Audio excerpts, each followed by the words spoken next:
And then down here, we're talking about different ways you can get help on your farm. And we have a nice set of panelists here who are gonna share their stories about getting different kinds of help. So if you are going upstairs, please do that now, but we've had some wonderful presentations this afternoon. Don't take off. Stick around.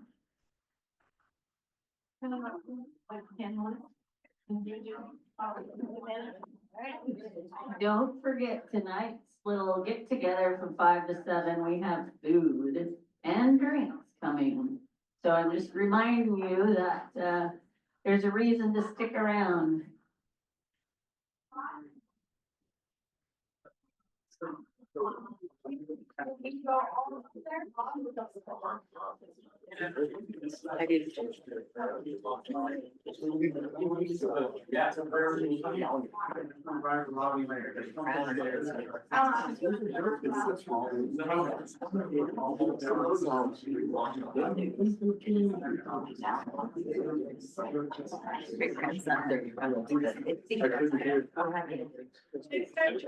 Okay, is everybody ready? I don't know if we're the most knowledgeable in the room, probably you guys are, and we're just sitting up here, so we're gonna just say what we know, and then you guys are gonna tell us the rest of the story, right? I'm gonna start with John, because he is the biggest. Oh, was I supposed to go first? Doesn't matter. Okay. Go ahead. You got it. Hi, everybody. Thanks for coming. My name is John Dart. I own Dardam Farms in Manly Hot Springs, Alaska. The reality of it is I've farmed in various locations in Alaska. I farmed in Ruby, Alaska. I also farmed out on Laosin Farm Road. I originally came to Alaska in 1969, and so I moved here in 1975 and went straight to Manly Hot Springs. If any of you have been to Manly, you know it's very, very small. And it's been that way. The only time that Manly Hot Springs had any significant population was around in the early 1900s when the gold rush was taking place. And so at that time, that's when John F. Karshner found the hot springs there and then created the first homestead in Alaska at that period of time and shipped. He actually shipped produce and potatoes both up on the ferry up to Fairbanks and as far down as to the Iditarod area, Ruby Flat, for those of you that are familiar with the gold rush times. But the Darts have been in Manly Hot Springs since the middle 1950s. And so it's been a family thing. And so I bought from the family trust, but the reality of it is that labor, it was an important part of the farm. And when we first started, after I retired from the state of Alaska, we used local labor, and we were able to find enough people. We started with 10 to 12 people. And then as the school closed, and if you lose your school, you lose your community. So my heart goes out to Two Rivers. If you lose the school, there's more of there's enough people out in that area that I think you'll be able to keep your community still. But you know, in a small village, if you lose your school, it's tough. But knowing that, we used local labor first and foremost, and my oldest worker, Pam Reddington, has just retired. She's 78 years old. And the doctor came out to the village and talked to both she and I and really explained that we couldn't keep working as hard as we've been working that would have an effect on our long-term health. And Pam was an amazing woman. Her husband, Joey Reddington Jr., was a sled dog person, and what ultimately ended up happening is Joey passed away.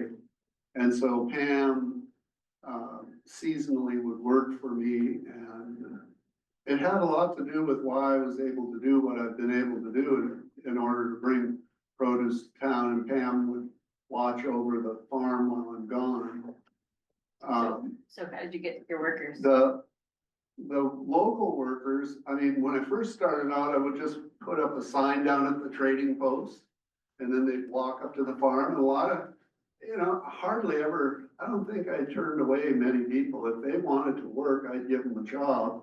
A lot of them would either come to town and ask around, or they came down the river and walked into town, and somehow or another they wandered up to the farm. I'm the only farm. And so, talk to them and, say, well, would you like to do this? The only time that people would get turned away is like if they came at the end of the season and we're right at the tail end. I mean, I had a guy show up one time, and it was like we had like 3 days left before we were shutting totally down. And he begged for a job, and it was quite interesting. We kept him around for 3 days or whatnot. I try to help people. That's my big thing in life, is I've always tried to help other people. Okay, But I think I should turn it over, and then, because come back. there's lots of other things that we've done through the years. Sure, I can go next.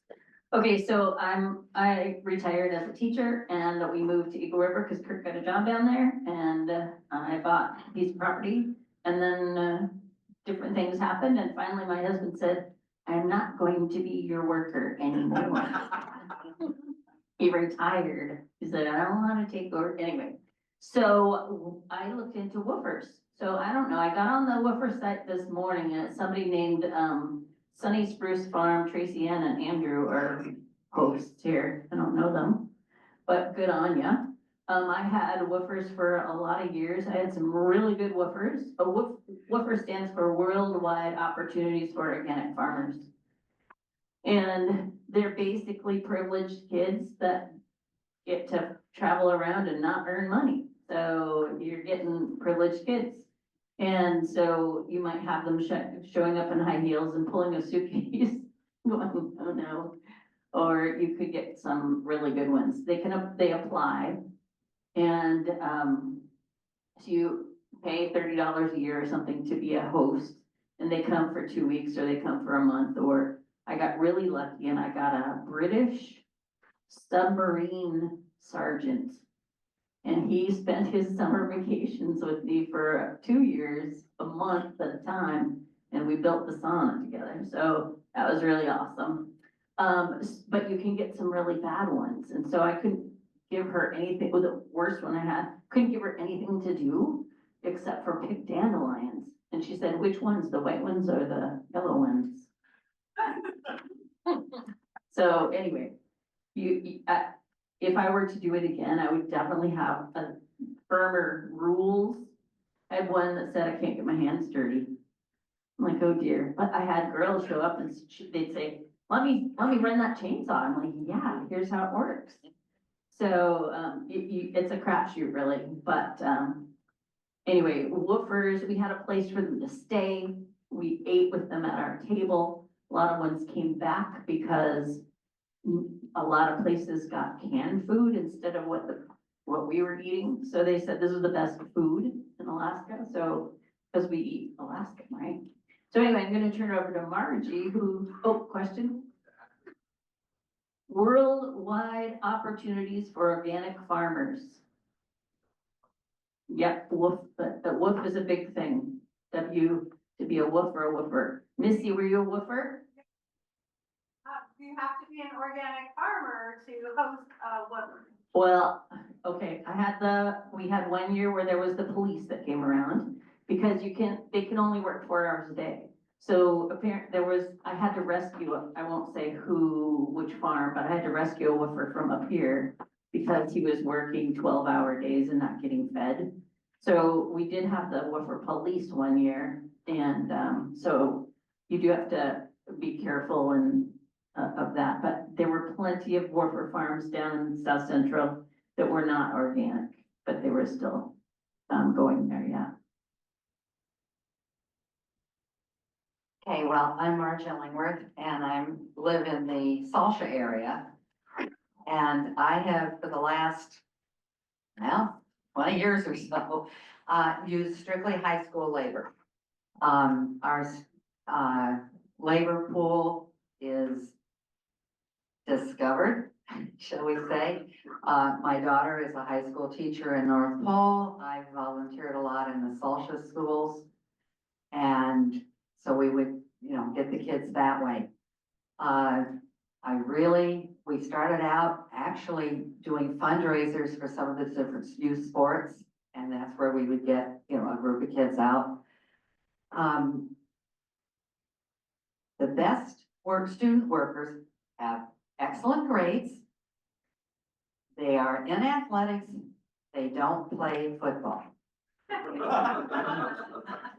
May be prejudiced, but I will never hire another football player because we have a couple really, they can't work solid for more than an hour because their endurance is not there. Swimmers, volleyball players, track and field, they're all great. The biggest thing with the young people is making sure they really know what you want them to do. I have a handbook that I put together and it is really detailed. And honestly, I don't suppose most of them read most of it, but they like to have and know what they do. So I give them each a copy I do an orientation for them.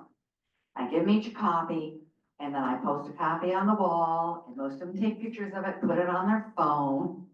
Because it just says little things like, if you're not 16, you can't drive a four-wheeler because our insurance doesn't cover it. And if you're gonna use this piece of equipment, this type of stuff, just very basic.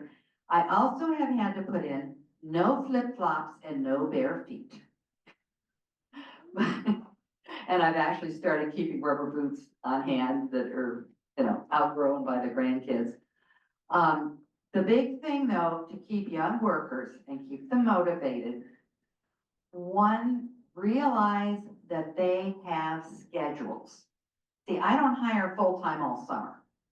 I hire for specific tasks.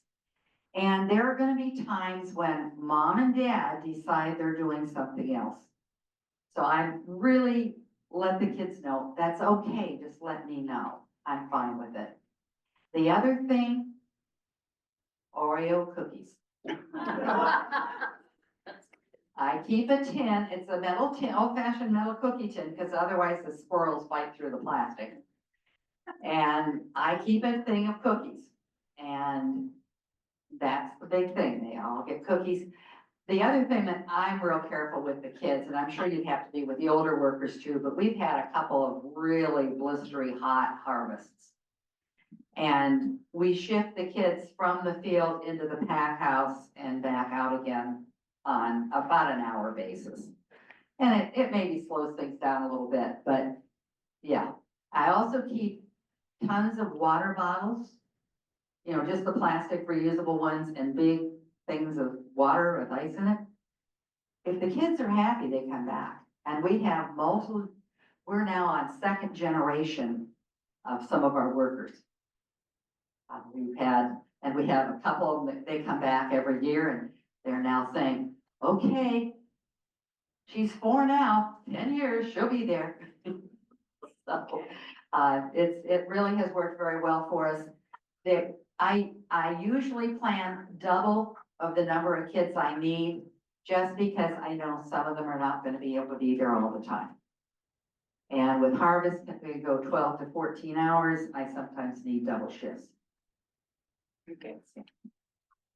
In Anchorage, Old Palmer, somewhere in Valley, a couple of years back, the carrot field was left because there weren't any workers to harvest the carrots.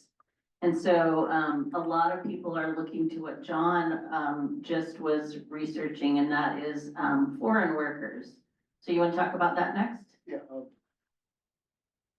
I would like to say something about woofers. I tried it out and, it didn't work out for me, but I did try.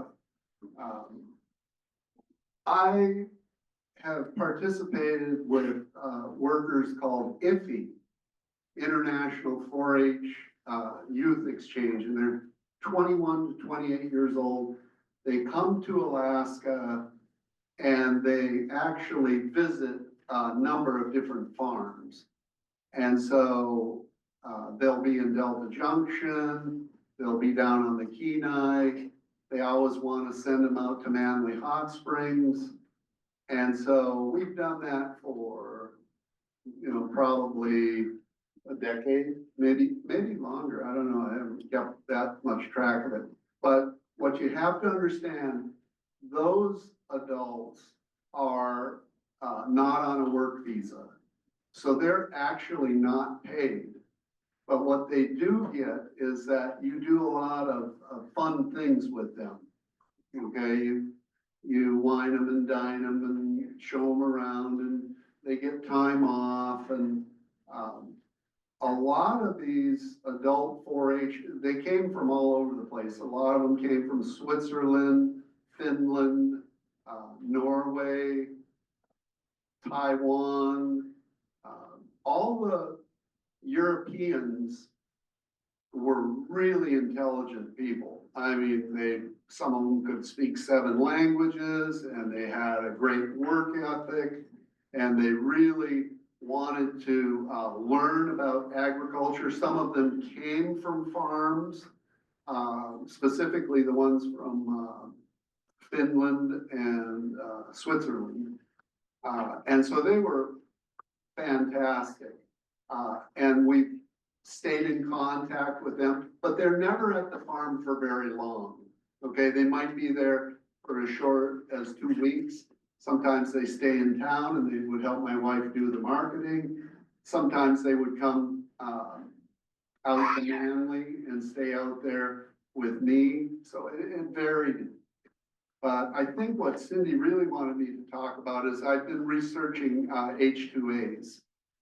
I went to Iceland to look at their greenhouse tomato industry, and the reality of it is they use Eastern Bloc workers, and they go to Iceland and then sign a contract and work. And I had a couple that they actually looked me up and sent me a message and said, hey, we'd like to come to Alaska, would you be willing to, sponsor us? But we're H2As and you have to do all the footwork. Well, I have been studying H2As for a number of years, and I have some farmers that are down in the lower 48 that do use H2As. So I went last year and spoke with a farm friend that does apples and poultry down in southern Minnesota, and he brings in 3 fellows from Mexico, and those rules, they're very strict. You have to pay the adverse wage, you have to provide housing, you have to provide transportation, but they want to work as much, they want to work a lot. And these folks that came up to Minnesota, they had relatives in Minnesota, so that not only were they able to work at this gentleman's farm, but they were also able to see their relatives then. And then when their contract is done, then of course they go back to Mexico. And I had thought, well, maybe we would be able to do that. There's a lot of foreign workers that come into Alaska in the summertime. And so they might be H2Bs, they work in various businesses, but H2A is an agriculture visa program. Thank you. Thank you, John. If you want to talk more about that to John, he knows what you should fill out and all that kind of things. So I'm sure you got his email already. Well, there are companies that you can. Yeah. I want to make sure that you guys get some time. I think we get done at 3:15, right? So we only have 6 minutes? Yeah. Okay, so, I got the privilege to drive Joel Salton around Anchorage and out to the valley and all these places, and he said his number one thing is he does piecemeal or whatever piece work So he would go pick the eggs and he'd say, okay, kids, you can take 15 hours if you want, but I can pick eggs in, 6 minutes. And so this is what you're gonna get paid. He said all of his workers do piece work. So, that's my contribution to this, but we wanna know if you guys have some good ideas about how to, get good workers besides, your own children. Explain the piece a little bit better. 'Cause you- Oh, so, no, so one egg, if you collect one egg, you get 1 cent, I don't know, whatever he could do. And he was big on also giving a piece of his farm to a kid and saying, okay, you take care of this and it's all yours and you better make a living or else. So, yeah, Very common in Europe. Yeah. Piecework, yeah. go ahead. We did piecework. Just regarding that, I hire kids to weed and I discovered early on to pay them per row. I started out paying them in time. And some kids do a great job weeding and some kids are throwing weeds in the air and looking for worms and stuff. So, I just bought those surveyor tags, the little red and orange surveyor tags and wrote their initials on them with the, black marker. When they finish the row, they put the, tag at the end of the row.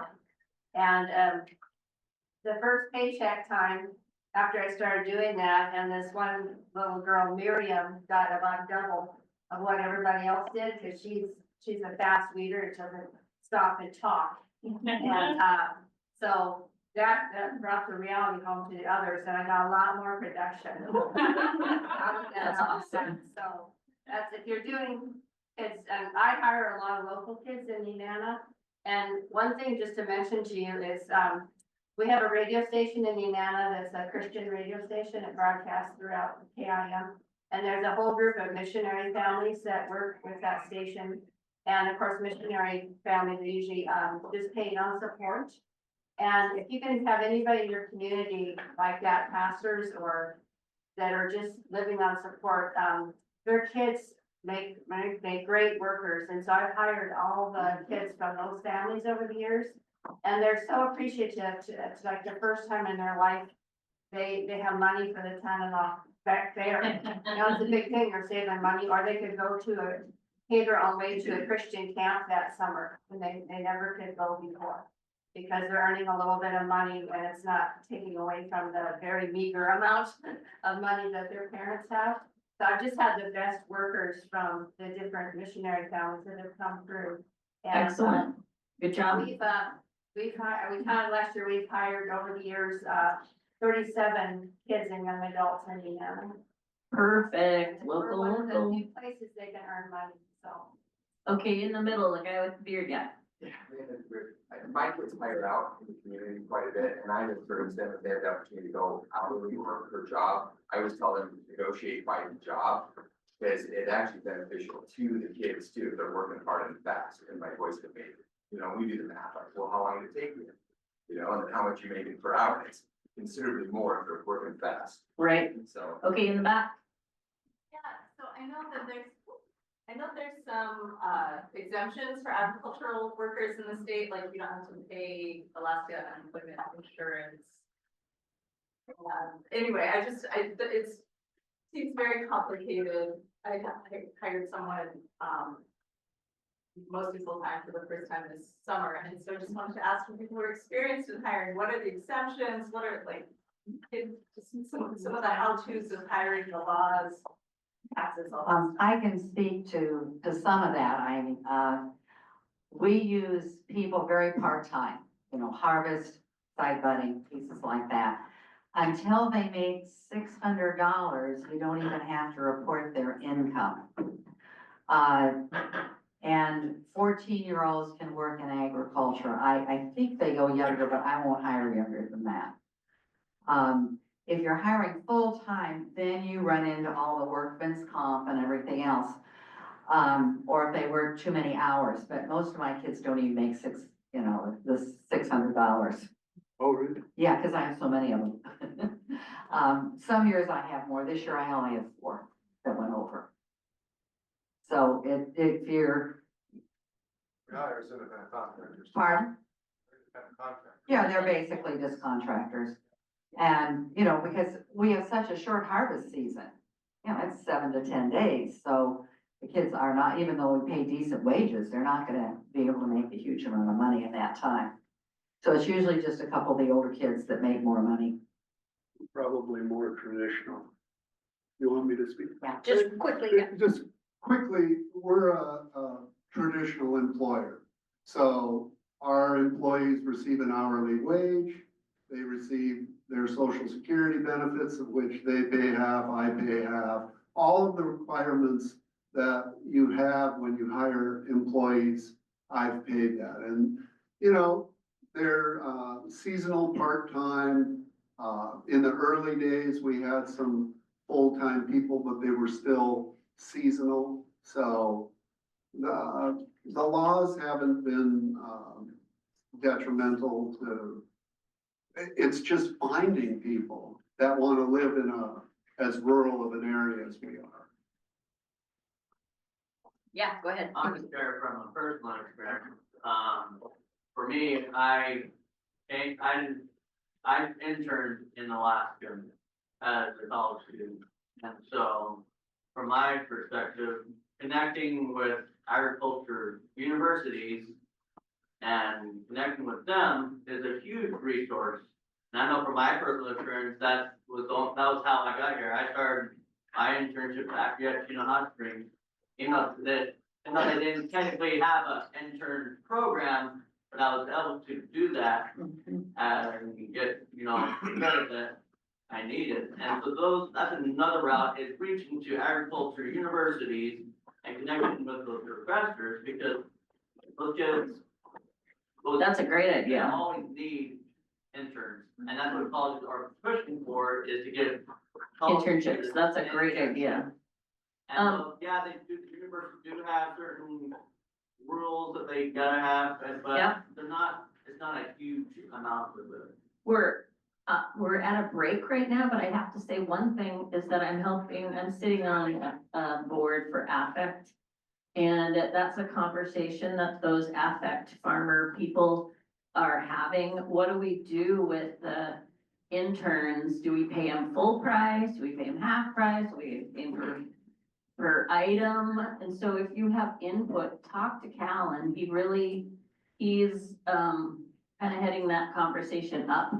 But that's something that we've been struggling with. How do you pay the interns? Yeah, go ahead. So connecting with that, university right now has a program called Next Gen. That is using interns, but they're in the process of developing all of that. And the Next focus Gen is- at the university. Yeah, the focus is agriculture, So maybe we could connect Callan to those guys. But right? he is already connected to. Oh, he's already connected. I just don't know what the right hand and left hand are doing. Okay, so we have 15 minutes and anything from you, Mel? Let me think. Actually, we only have about 10 minutes. We only have 10 minutes. We talked too long, sorry. Yeah. So we have